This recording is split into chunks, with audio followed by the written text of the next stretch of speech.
اسلامی سال کا آغاز ہو چکا ہے۔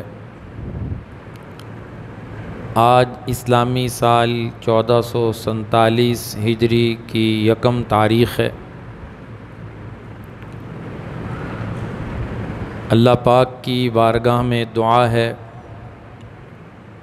اللہ پاک اس سال کو امت مسلمہ کی فتوحات کا سال بنا دے اور پوری امت مسلمہ کو اس سال کی خیر و برکتوں سے مستفید ہونے کی توفیق نصیب فرمائے اور ہر قسم کی شرور و فتن سے حفاظت فرمائے۔ اتفاق سے اسلامی سال کا آغاز جمعے کے دن سے ہو رہا ہے۔ جمعے کا دن بہت مبارک دن ہے۔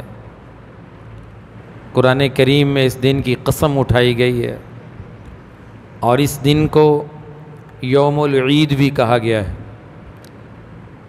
تو ہمارے اسلامی سال کا آغاز جمعے کے دن سے ہو رہا ہے۔ اللہ پاک اس جمعے کے دن کی برکت سے پورے سال کو اس امت کے لیے بابرکت بنا دے۔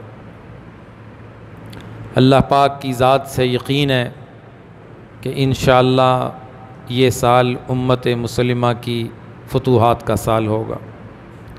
اللہ پاک کی مد و نصرت اس امت کے لیے نازل ہوگی، آزمائش کے دن ختم ہوں گے اور ظالم اپنے عبرتناک انجام کو ضرور پہنچیں گے۔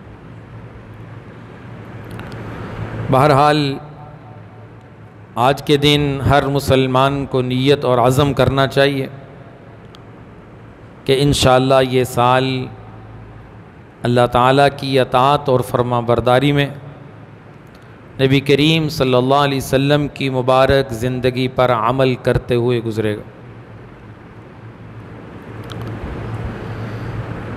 یکم محرم الحرام ایک تاریخی دن ہے۔ ایک تو میں نے سابقہ بیان میں عرض کیا تھا کہ محرم کا مہینہ عظمت اور حرمت والے مہینوں میں شامل ہے، اور پھر اس کے پہلے 10 دن یہ بھی بڑے قیمتی ہیں۔ مشائخ اور اولیاء کے معمولات میں پڑھا ہے کہ سال میں 10 دن ایسے آتے تھے، ان دنوں وہ عبادت کا بڑا اہتمام کرتے تھے۔ ایک 1 محرم سے لے کر 10 محرم تک، اور ایک 21 رمضان سے لے کر 29 رمضان تک آخری عشرہ، اور ایک 1 ذی الحجہ سے لے کر 10 ذی الحجہ تک، 3 بار 10 دن آنے والے سال میں ان دنوں میں بڑا عبادت کا اہتمام کرتے تھے، اس لیے کہ یہ دن اور یہ راتیں بڑی قیمتی ہوتی ہیں۔ تو اس دن کو خصوصیت کے ساتھ امیر المومنین سیدنا عمر فاروق رضی اللہ تعالیٰ عنہ کے ساتھ نسبت ہے، اس لیے کہ سیدنا عمر فاروق رضی اللہ تعالیٰ عنہ کی شہادت 1 محرم الحرام کو ہے۔ اس لیے جب بھی 1 محرم الحرام کا دن آتا ہے، ہمارے منبر و محراب سے خلیفہ دوم امیر المومنین سیدنا عمر فاروق رضی اللہ تعالیٰ عنہ کے تذکرے بلند ہوتے ہیں۔ جو لوگ اپنی زندگی کو اتنا خوبصورت اچھا گزار کے جاتے ہیں، ان کے تذکرے نہ زبانوں سے ختم ہوتے ہیں، نہ کتابوں سے ختم ہوتے ہیں، نہ دلوں سے ختم ہوتے ہیں۔ صحابہ نے ایسی خوبصورت زندگی گزاری ہے، ان کے تذکرے اللہ نے قرآن میں کر دیے۔ قرآن قیامت تک پڑھا جائے گا اور صحابہ کے تذکرے بھی پڑھے جائیں گے۔ اللہ نے صحابہ کی شان قرآن میں نازل کر دی، ان کی عظمت کو قرآن بیان کر دیا۔ یہ چیز ہمیں پیغام دیتی ہے کہ جو دنیا کی اس مختصر زندگی کو اچھے طریقے سے گزارتا ہے، اللہ اس کی یاد کو، اس کے تذکرے کو باقی رکھتے ہیں، وہ لوگوں کے دلوں میں رہتے ہیں۔ حضرت عمر رضی اللہ تعالیٰ عنہ بھی ان شخصیات میں سے ہیں جن کی زندگی کا ہر پہلو اور ہر حصہ اسلام لانے کے بعد اسلام کی خدمت کے لیے وقف ہو گیا تھا۔ اسلام کی ترقی، اسلام کا پھیلنا اور اسلام کی عظمت کے لیے آپ نے اپنا سب کچھ قربان کر دیا۔ جس زندگی کے پہلو پر بھی نظر ڈالیں، حضرت عمر کا کردار اس میں نمایاں نظر آتا ہے۔ 22 لاکھ مربع میل پہ حکومت کرنے والے ہیں حضرت عمر، اتنی بڑی سلطنت کا بادشاہ ہے، لیکن دل دنیا کی محبت سے خالی ہے، دل اللہ سے جڑا ہوا ہے، دل اللہ سے تعلق بنایا ہوا ہے، اور اتنی بڑی سلطنت کا تکبر قریب نہیں آ رہا، اتنی بڑی سلطنت، بادشاہت، اس کا بڑا پن ہونا حضرت عمر نے زندگی بھر سے قریب نہیں آنے دیا، ایسی سادہ اور خوبصورت زندگی گزاری۔ جبکہ یہ وہ شخصیات تھیں میرے عزیزو، ان کے لیے دنیا میں جنت کی بشارتیں آ چکی تھیں۔ میرے نبی نے فرمایا، اگر میرے بعد اللہ کسی کو نبی بناتا تو عمر نبی بن کر آتا، یعنی عمر میں نبی بننے کی خصوصیات تھیں، لیکن چونکہ آپ آخری نبی ہیں، آپ کے بعد کوئی نبی نہیں، اگر نبی بنتا تو عمر نبی بن کر آتا۔ اللہ کے نبی نے فرمایا، عمر میں نے تیرا محل جنت میں دیکھا ہے،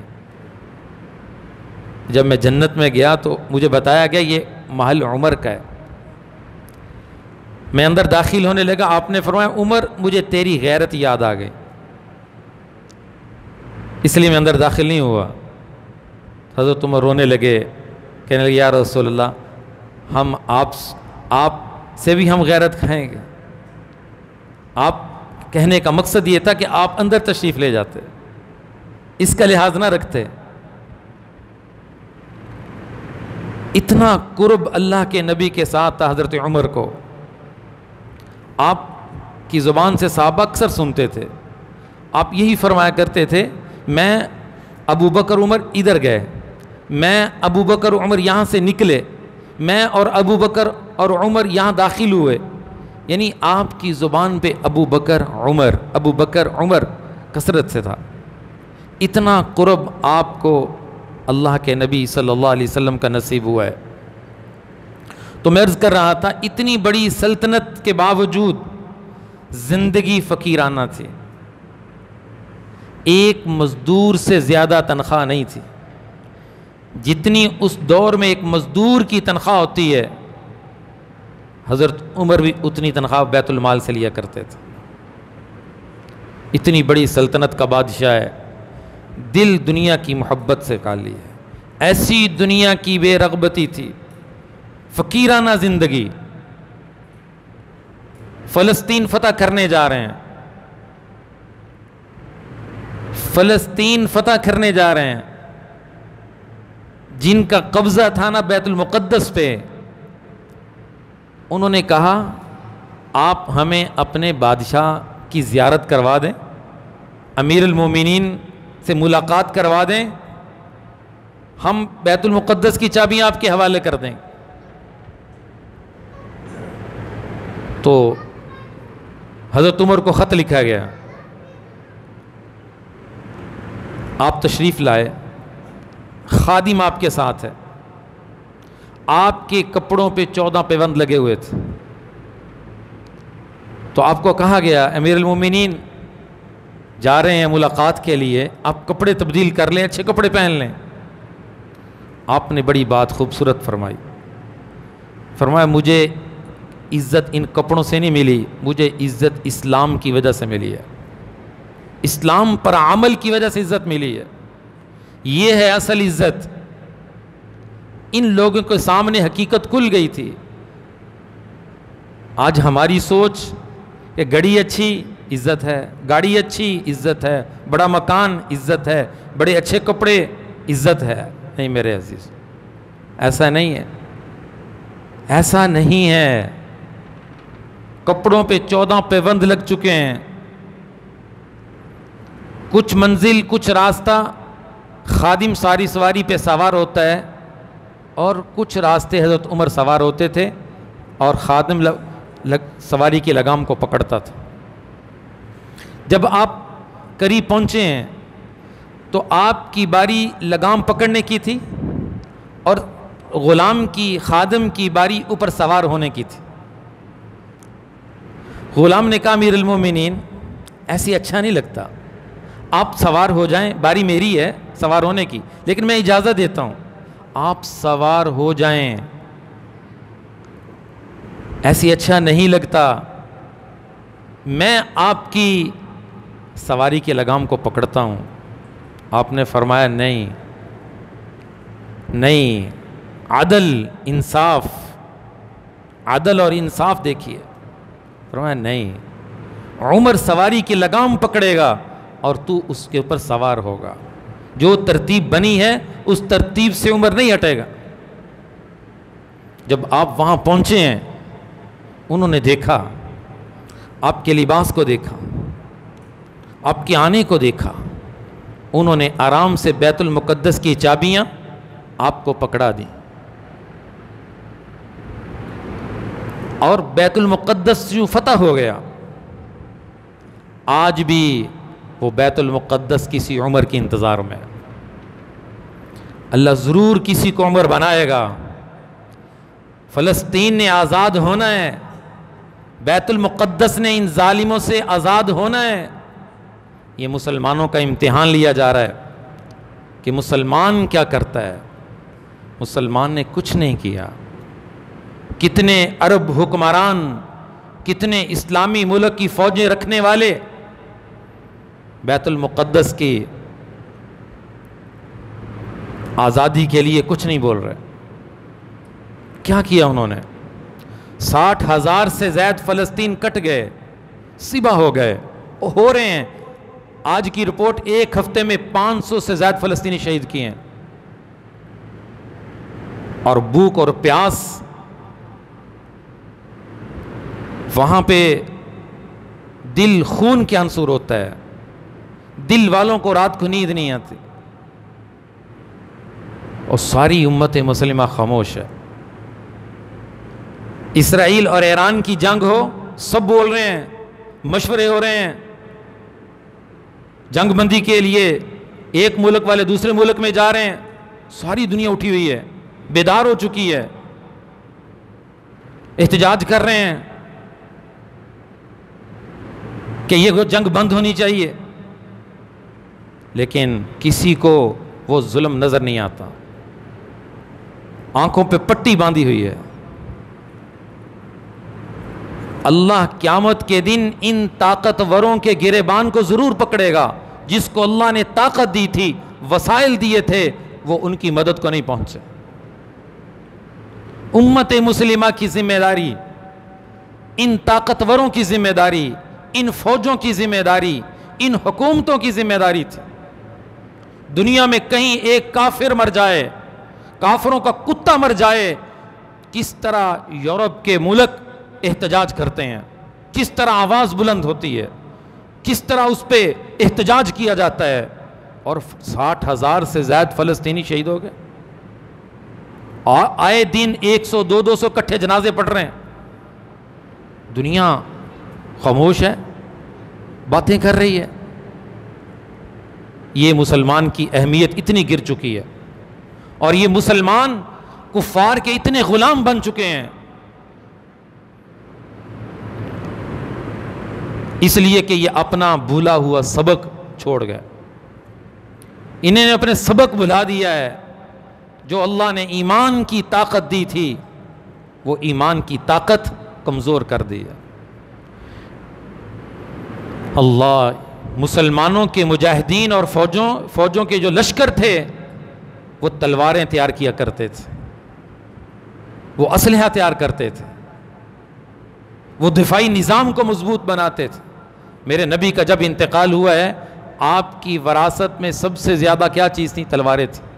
11 تلواریں آپ نے چھوڑی ہیں، جنگی ٹوپی چھوڑی ہے، زرے چھوڑی ہیں، اور کپڑے کتنے تھے؟ جائیداد کتنی تھی؟ مکان محل کتنے چھوڑے ہیں؟ کچھ بھی نہیں تھا۔ سب سے زیادہ آپ کے حجرے مبارک میں جنگی ساز و سامان تھا، اور مسلمان محل بنانے میں مصروف، سونے کے محل بن رہے ہیں، سونے کے جہاز بن رہے ہیں، اس میں مصروف ہو چکے ہیں، اور یہ حال ہو چکا ہے۔ تو میں عرض کر رہا تھا، حضرت عمر کو دیکھ کر انہوں نے چابیاں حوالے کر دی، انہوں نے کہا ہماری کتابوں میں لکھا ہے اس بیت المقدس کو وہ شخص فتح کرے گا جس کے کپڑوں پہ پیوند ہوں گے، ہماری کتابوں میں لکھا ہے اس بیت المقدس کو وہ فتح کرے گا جب وہ آئے گا اس کا غلام سواری پہ سوار ہوگا اور اس کے ہاتھ میں سواری کی لگام ہوگا۔ ہم بس یہ دیکھنا چاہتے تھے، جو ہماری کتابیں بتا رہی ہیں وہ نشانیاں، وہ علامتیں اس بادشاہ کے اندر ہیں، وہ ہمیں نظر آ گئی ہیں۔ انہوں نے چابیاں حوالے کر دیں کہ ہمیں لڑنے کی ضرورت نہیں۔ حضرت عمر 22 لاکھ مربع میل پہ حکومت کرنے والا حکمران، دنیا سیاسی بے رغبتی، اکیلے درخت کے نیچے سو رہے ہوتے تھے۔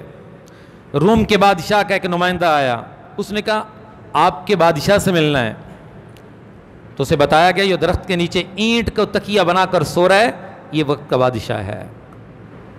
کس کو تکیہ بنایا ہے؟ اینٹ کو، اینٹ سر کے نیچے رکھ کے آرام کر رہا ہے، کوئی گارڈ نہیں، کوئی سیکورٹی نہیں، کوئی آہو بگت نہیں۔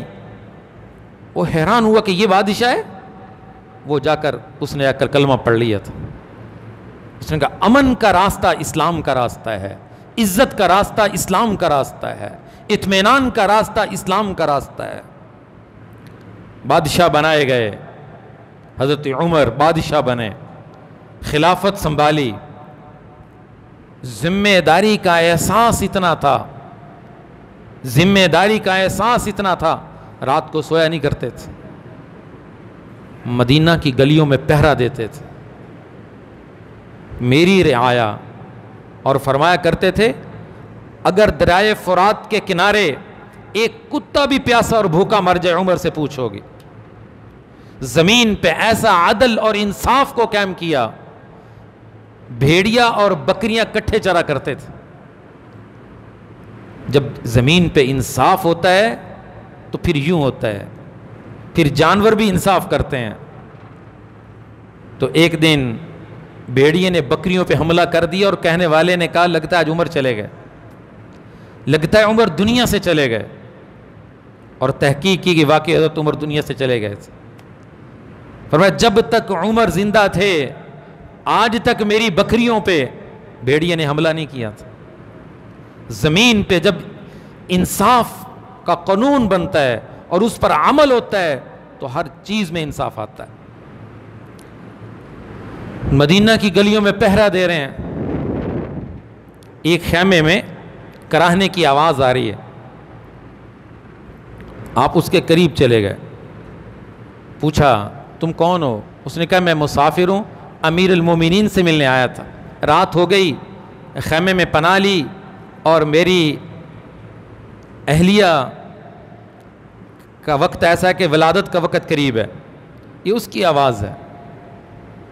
حضرت عمر فوراً گھر گئے، اپنی بیوی کو ساتھ لیا اور وہاں آ گئے۔ آپ کی بیوی نے آواز دی کہ مہمان کو بچے کی خوشخبری سنائے امیر المومنین۔ اس مسافر نے جب یہ لفظ سنے کہ امیر المومنین، حیران ہو گیا، امیر المومنین اس کی بیوی ہماری خدمت کر رہی ہے، یہ وقت کا امیر المومنین ہے جس کی حکومت 22 لاکھ مربع میل پہ ہے، فتوحات کے دروازے جس کے دور حکومت میں کھلے، ملکوں کے ملک پہ اسلام کے جھنڈے لہرا دیے حضرت عمر نے۔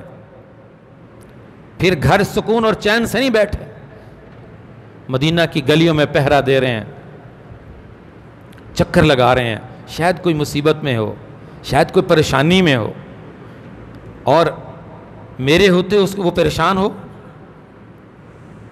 ایک گھر سے بچے کے رونے کی آواز آ رہی، اور صبح اس کو مسجد میں طلب کیا کہ آپ کے گھر میں بچے کے رونے کی آواز کیوں آ رہی تھی؟ اللہ، ایک بچے کا رونا بھی برداشت نہیں تھا۔ پوچھا، والد نے بتایا کہ بچے کو دودھ پہلے چھڑا دیا گیا ہے، اس وجہ سے کہ امیر المومنین نے اعلان کر رکھا ہے کہ بچے کا وظیفہ اس وقت شروع ہوگا جب وہ دودھ چھوڑ دے گا، اس لیے وظیفہ جاری کروانے کے لیے دودھ پہلے چھڑایا گیا، بچہ اس لیے رو رہا ہے۔ یہ بات سننا تھا، حضرت عمر رونے لگے، کہنے لگے عمر تیری وجہ سے کتنے بچوں کا دودھ پہلے چھڑا دیا گیا۔ اسی وقت اعلان جاری کیا، اسی وقت اعلان کیا کہ آج کے بعد بچہ پیدا ہوتے ہی اس کا وظیفہ شروع کر دیا جائے۔ بچوں کو وظیفے دینے کا جو معمول شروع ہوا، یہ حضرت عمر کا قانون تھا، یہ حضرت عمر کا لا تھا۔ مدینہ کی گلیوں میں سفر کر رہے ہیں، ڈھونڈ رہے ہیں، ایک گھر سے آواز آ رہی ہے، گفتگو سنا کرتے تھے۔ آواز کس چیز کی آ رہی ہے؟ آواز آئی، ایک ماں اپنی بیٹی کو کہہ رہی ہے کہ بیٹا دودھ ہے اس میں پانی ڈال دو۔ تو بیٹی نے کہا اماں امیر المومنین نے تو منع کیا ہے۔ تو ماں کہنے لگی بیٹا کون سا امیر المومنین دیکھ رہے ہیں؟ تو بیٹی خوف خدا والی تھی، دل میں خوف خدا ہو، کوئی دیکھے یا نہ دیکھے، کوئی دیکھے یا نہ دیکھے، تصور قائم ہو تو یہ مضبوط اور بند قلعوں میں چلا جائے وہاں بھی اللہ سے ڈرے گا، کہیں چھپ جائے تب بھی اللہ سے ڈرے گا، کیونکہ اس کا یقین ہے اللہ کی ذات دیکھ رہی ہے۔ حضرت عمر نے پوری گفتگو سنی، اس نے کہا امیر المومنین تو نہیں دیکھ رہے، امیر المومنین کا رب تو دیکھ رہا ہے۔ اتنے متاثر ہوئے اس بچی کی گفتگو سے، اپنے بیٹے حضرت عاصم بن عمر کا رشتہ لے کر صبح ان کے گھر پہنچ گئے، فرمایا یہ بیٹی مجھے دے دو، یہ بیٹی میری بہو بنے گی، اس لیے کہ اس کے دل میں خوف خدا ہے۔ رشتے کا انتخاب کس بنیاد پہ ہو رہا ہے؟ کس بنیاد پہ ہو رہا ہے؟ خوف خدا کی بنیاد پہ ہو رہا ہے۔ اور آج کے معاشرے کا انتخاب کیا ہے؟ کار، کوٹھی، بنگلہ، جاب، پیسے، بیرون ملک، یورپ کا ویزا، بس جس کے پاس یورپ کا ویزا ہے، انگلینڈ کی نیشنلٹی ہے، وہ 70 سال کا بوڑھا بھی ہو تو پاکستان سے 21 سال کی بچی کو لے کے جا سکتا ہے۔ کیوں؟ اس کے پاس انگلینڈ کا ویزا ہے۔ بیٹی کو جہنم میں دھکیلیں گے، کس کے سامنے واقعات نہیں ہیں؟ 70 سال کا بوڑھا ہے، لاٹھی سے چلتا ہے، اور جہاں کے مسلمان اپنی بیٹیاں دینے کے لیے اسے تیار ہیں، اس کو سلام نہیں کر رہے، یورپ کو سلام کر رہے ہیں، برطانیہ کی نیشنلٹی کو سلام کر رہے ہیں۔ ایسے دردناک واقعات میرے پاس ادھر آتے ہیں، وقت نہیں میں سناتا، کیسی بچیاں چیختی ہیں، مجھ سے عمل پوچھتی ہیں کہ ہمارا باپ ہمیں جہنم میں دھکیل رہا ہے صرف بیرون ملک کی وجہ سے۔ ایسی دردناک داستانیں ہیں بچیوں کی۔ صحابہ کا رشتے کے انتخاب کا معیار خوف خدا تھا۔ اللہ نے اس بیٹی کو ایک بیٹی عطا فرمائی، ام عاصم، اس سے اللہ تعالیٰ نے جو بیٹا پیدا فرمایا عمر بن عبد العزیز رحمۃ اللہ علیہ،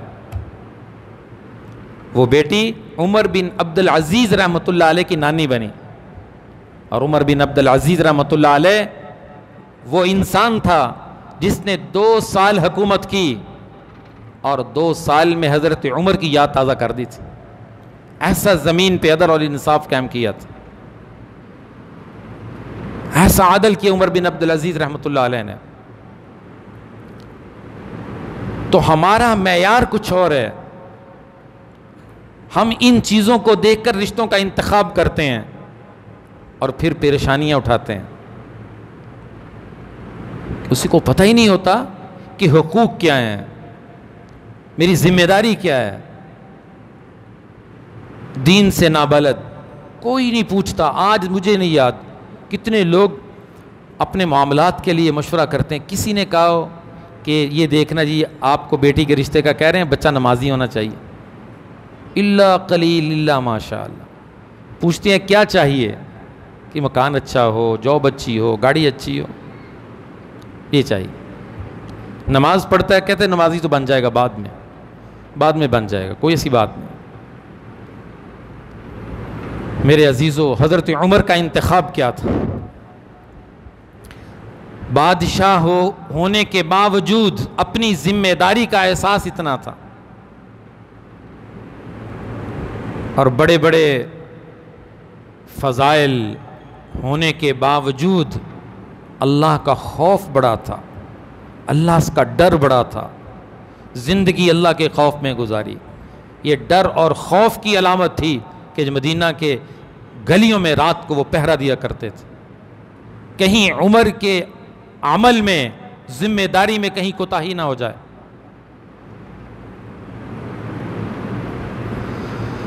اللہ, اس لیے فرمایا ایسا حکمران دنیا پیش نہیں کر سکے گی, ایسا حکمران جیسا زمین پہ عدل اور انصاف قائم کیا.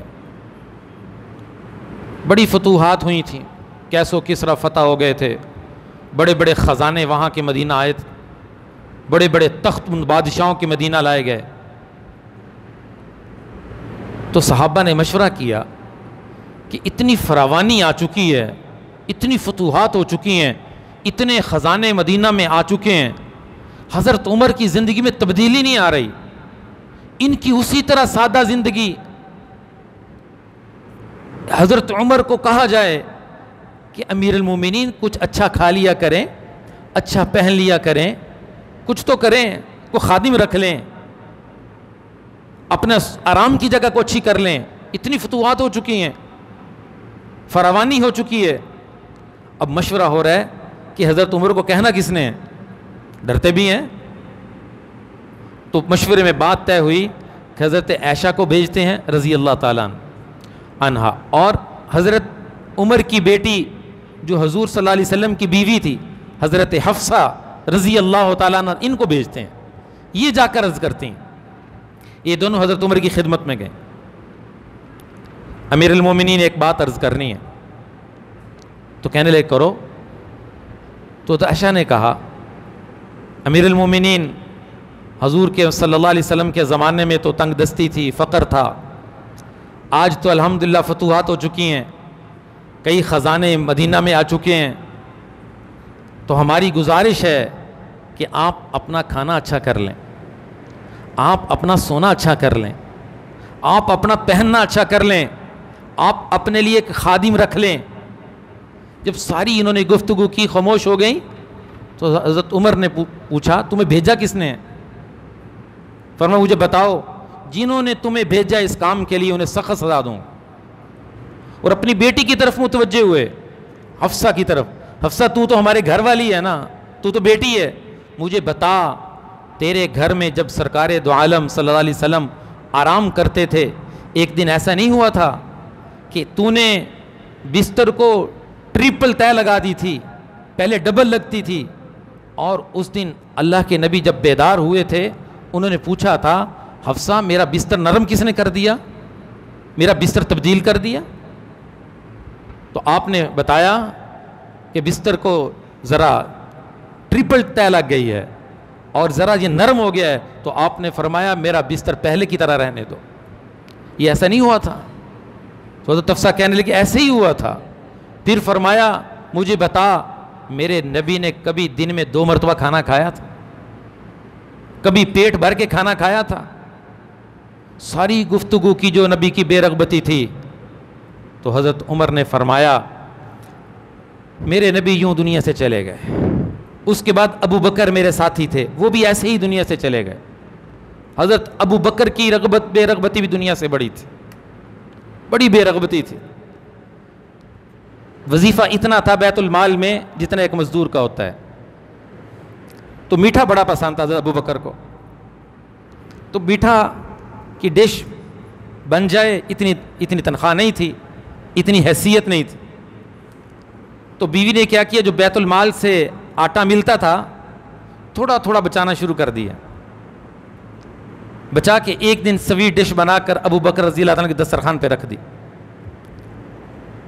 حضرت ابو بکر نے پوچھا اپنی بیوی سے، سویٹ ڈش بنی ہے، یہ کیسے بن گئی؟ تو کہنے لگی میں نے تھوڑا تھوڑا آٹا بچایا ہے. تو فرمانے کا مطلب ہے کہ آٹا گھر میں اضافی آتا ہے. بیت المال میں آرڈر جاری کر دیا کہ میرا آٹا کم کیا جائے، بچ جاتا ہے. ایسی دنیا سے بے رغبتی، ایسی زندگی حضرت عمر کی تھی. اور فرمایا میرے دونوں ساتھی دنیا سے ایسے چلے گئے، عمر بھی ایسے ہی چلا جائے گا.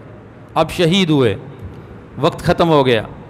میں حضرت عمر کی شہادت کا واقعہ بیان کرتا. آپ شہید کیسے ہوئے، آپ زخمی کیسے ہوئے، آپ کا علاج کیسے ہوا، آپ جس دن شہید ہوئے اس دن آپ نے کیا فرمایا، صحابہ کا عمل کیا تھا، صحابہ حضرت عمر کے بارے میں کیا فرما رہے تھے. ساری گفتگو انشاءاللہ آئندہ جمعہ میں کریں گے. اللہ تعالیٰ ان باتوں کو سمجھنے کی اور ان واقعات سے جو ہمیں پیغام ملا ہے، اہم پیغام یہ ملا ہے، میرے عزیزو دنیا سے دل نہ لگاؤ. اس دل کو دنیا کی محبت سے پاک کر لو. دنیا کے کاموں کو کم کر کے اپنے وقت کو اللہ کے لیے نکال لو، اللہ کو دے دو. یہ سارے صحابہ کی جماعت، حضرت عمر، حضرت ابو بکر، یہ سب جنت کی خوشخبریاں دنیا میں پاک چکے تھے. اللہ کے نبی نے فرمایا تھا جنت کے بڑوں کے سردار ابو بکر عمر ہیں. عمر فی الجنہ، عمر جنتی ہے. ابو بکر فی الجنہ، ابو بکر جنتی ہے. حضرت عمر سے فرمایا تھا کہ تیرا محل جنت میں میں نے خود دیکھا ہے. ساری خوشخبریاں پانے کے باوجود زندگی ایسے گزری ہے جو میں نے بیان کر دی. اور ہم کہاں پہ کھڑے ہیں؟ ہم کہاں پہ کھڑے ہیں؟ کیا ہمیں اللہ کو ایسے راضی کرنے کی ضرورت نہیں ہے؟ کیا ہمیں محنت کی ضرورت نہیں ہے؟ کیا صرف ہم ہفتے کے بعد جمعے کے دن مسجد کو سلام کر کے ہم کہیں جے ہم بخشے بخشائے بن گئے، ہم جنتی بن گئے اور ہم کامیاب ہو گئے؟ ایسا نہیں ہے، ایسا نہیں ہے، ایسا نہیں ہے. یہ جنت کی بشارتیں دنیا کے اندر پانے کے باوجود دنیا سے دل نہیں لگایا، دنیا سے محبت نہیں کی. محبت کی تو اللہ سے کی، محبت کی تو اللہ کے نبی سے کی. اور آج ہم ان کے تذکرے کر کے اپنے ایمان کو جلا بخش رہے ہیں. ایسی مثالی شخصیات تھیں، ایسا کردار ادا کرنے والی شخصیات تھیں. آج ہم بھی نیت کریں، ہم اس دل کو دنیا کی محبت سے پاک کر کے ہم اپنے وقت کو اللہ کے راضی کرنے میں، اللہ کے نبی کو راضی کرنے میں لگائیں. اللہ تعالیٰ سمجھ نصیب فرمائے. وآخر دعوانا الحمد للہ رب العالمین.